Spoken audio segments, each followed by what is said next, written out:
Hello friends, in this video we are going to see how we can determine whether a number is prime or not. So what is a prime number? A prime number is a number that is divisible by 1 and itself. It is divisible by no other number. For example, the numbers 2, 3, 5, 7, 11, 13. These are the examples of prime numbers. If you look carefully, if you check carefully, these numbers are divided by 1 and the number itself only. They are not divisible by any other number. If we take the example of the number 13, it is divisible by only 1 and 13 itself. It is divisible by no other number. So such numbers are called prime numbers. On the other hand, those numbers which are divisible apart from being divisible by 1 and the number itself, which are at least divisible by one other number, are not called prime numbers. If we take the example of the number 12, apart from being divisible by 1 and 12 itself, it is also divisible by 2, 4, 6, these numbers, right? So this is not an example of prime number. So how we can, if we take the number 13, how we can determine whether it is a prime number or not? For this, we will use a loop. What we will do, we will iterate from 2 to 12 and we'll check whether any number between 2 to 12 can divide this number 13 completely. If any number between 2 to 12 can divide 13 completely without leaving a remainder, then we will simply go ahead and say that 13 is not a prime number, because apart from 1 and 13 itself, there is at least one other number that can divide 13 completely. On the other hand, if any number between 2 to 12 cannot divide 13 completely and always leaves a remainder, then we will simply say that 13 is a prime number, because apart from 1 and 13 itself, it is not divisible by any other number, right? So let's start the coding. So we'll need a for loop here, and let's say the iterator variable is I, and what will be the sequence? It will be range 2 to 13. Now what does range 2 to 13 means? It will give us a sequence of consecutive numbers between 2 to 12, right? Because the last number that we specify in the range function is not included in the sequence. So we will get a sequence of consecutive numbers between 2 to 12, right? So in each iteration, what we will do, we will find the remainder when, let's store the number 13 in a variable called num. We in each iteration will find the remainder when num is divided by I, right? So in first iteration, we will check whether num is divided by 2 or not. In the second iteration, we will check whether num is divisible by 3 or not. In the fourth iteration, whether num is divisible by 4 or not, and like that. So we will store the remainder in the variable called remainder, right? And then after we get the remainder in each iteration, what we will check? We will check whether the remainder is equal to 0 or not. If the remainder is equal to 0, then we will simply say that yes, the number that we are trying to determine whether it is prime or not, that number is completely divisible by the current value of I. In that case, what we will do, we will simply break out of the loop, because we have got at least one number which can divide 13 completely, and that is enough for us to say that 13 is not a prime number, right? So we will break out of the loop, and before breaking out of the loop, we will also print that the number is not prime. The number is not prime. Fine. And in the else block, we will say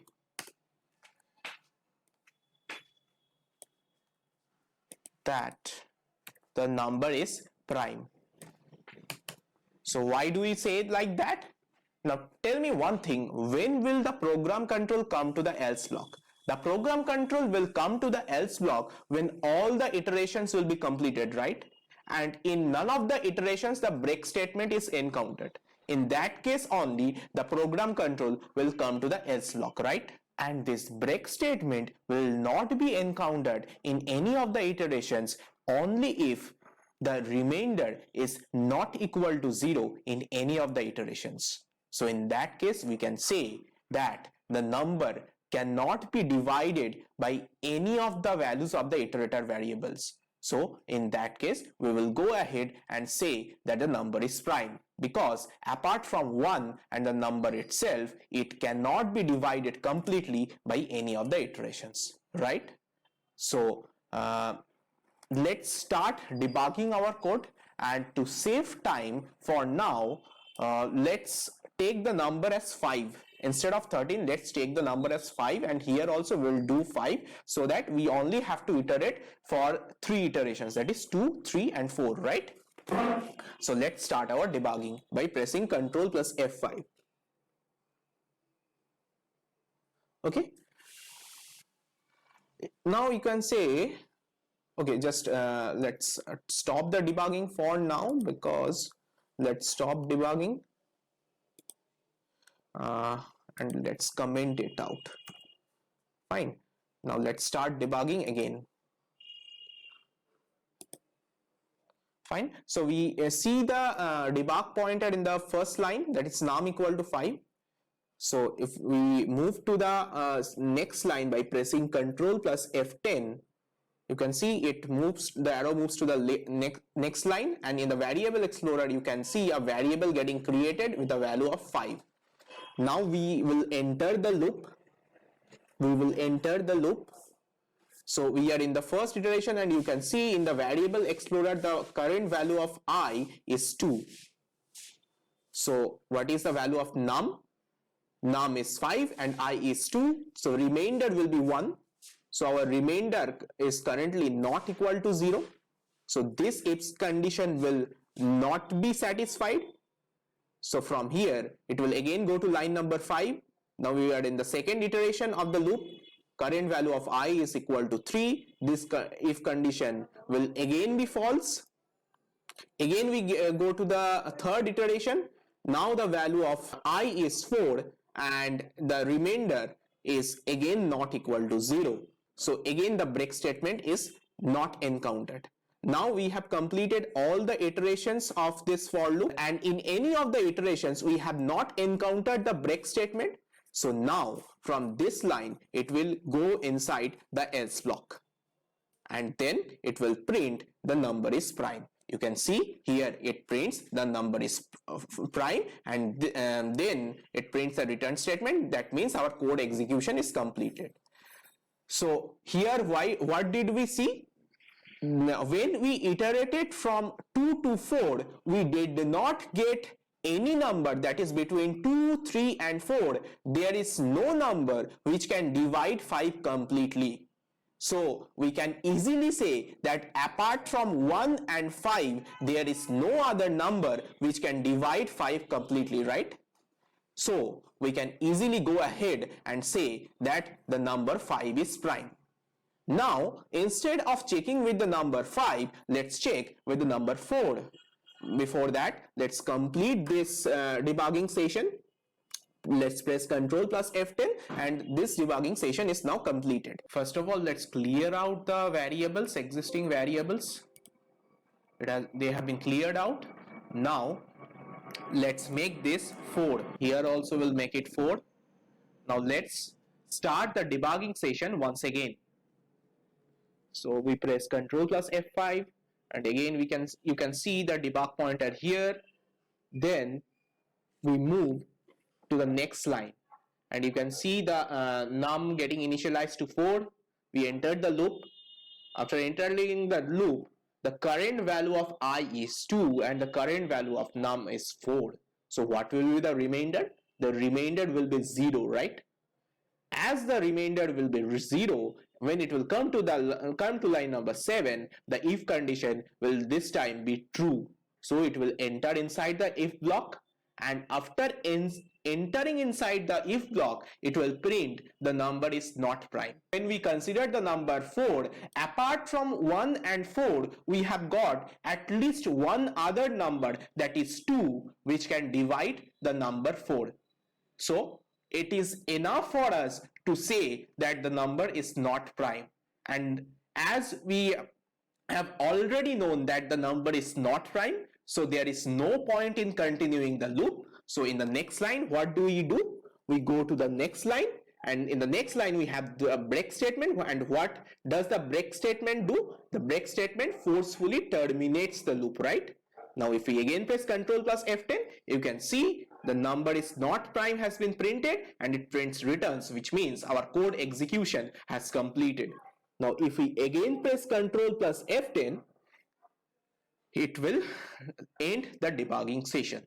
So that's how, with the help of the for break at else block, you can determine whether a number is prime or not. Now instead of using this hard-coded number, when we'll actually build applications, what we will do, we will take the number from user, right? We will take the number as input from keyboard, and so for that what we will do, we will do input,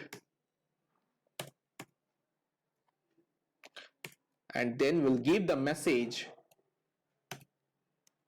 please enter a number.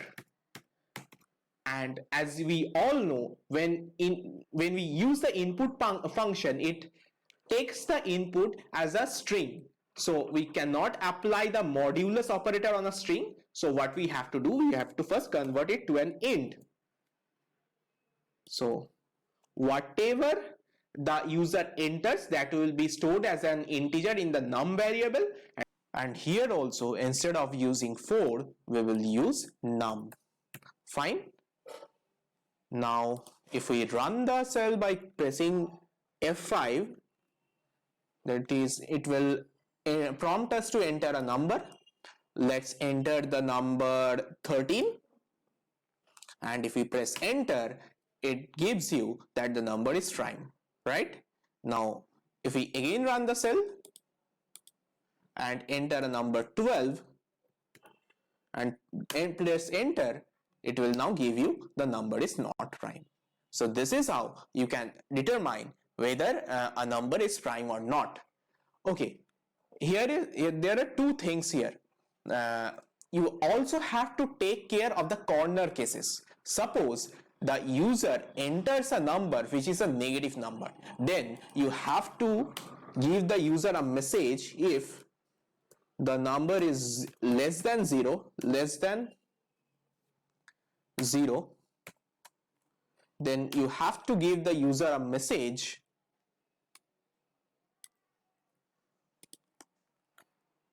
please enter a valid number. Please enter a valid number.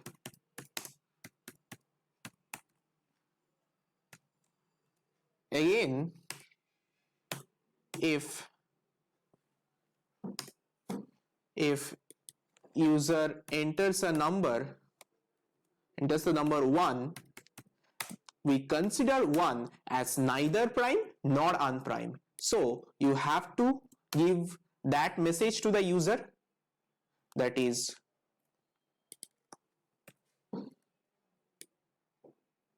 number is neither prime nor unprime. Fine. And again, if the user enters 2, elif num is equal to 2, then you have to give the message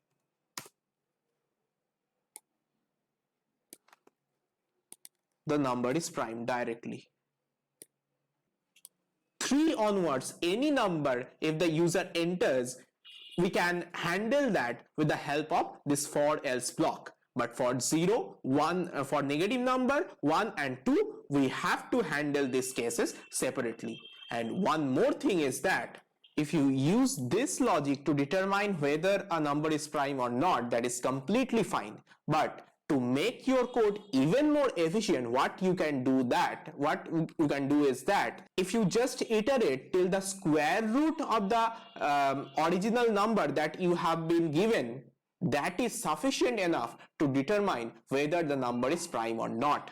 So to find the square root of the number, we have to import a module called math, and inside this range function you have to specify math.sqrt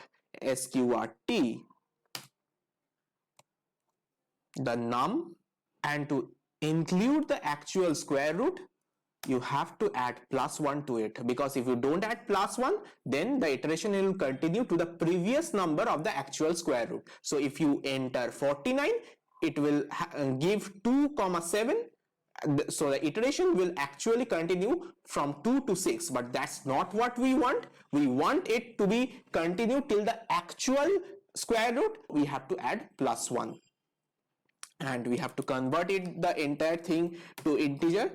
That is, if you enter something like 50, then when you do the square root of it, it will give you a float, but the range function does not allow float. So whatever be the output of the square root function +1, you have to convert it to an integer. Fine. So let's run our cell.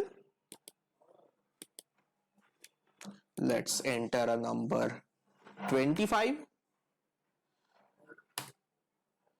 You can see the number is not prime, and you can see the iteration is continuing to the value of the I equal to 5. That is, the iteration is continuing till the square root of the number. And if you enter 49, you can see it is again saying that the number is not prime, and this time the iteration is continuing till I equal to 7. Now if we actually enter a prime number, that is 13. Okay, before that we have to again run the cell. Now if we again enter a prime number, it will give that the number is prime. Fine. So that's how it works. So in earlier case, what was happening? We were continuing the iteration from 2 to a number which is 1 less than the actual number.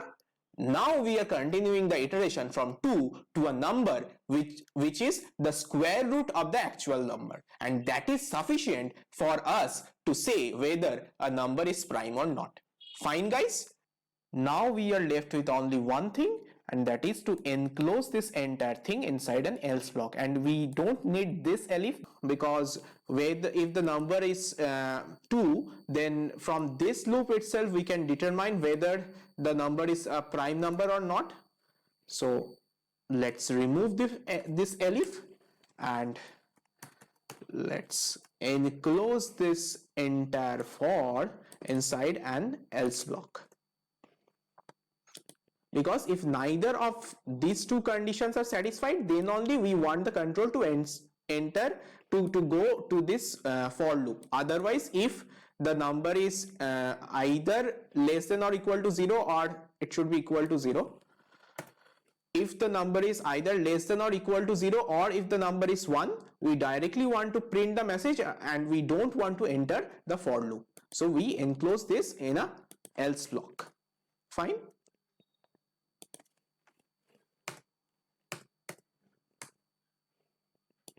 So we have to give indentations accordingly, and the else will have the same indentation as for. So it will be like this.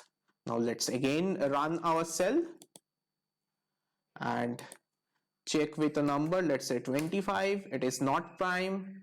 Then again run the cell by pressing F5. Then let's say 13, it is prime.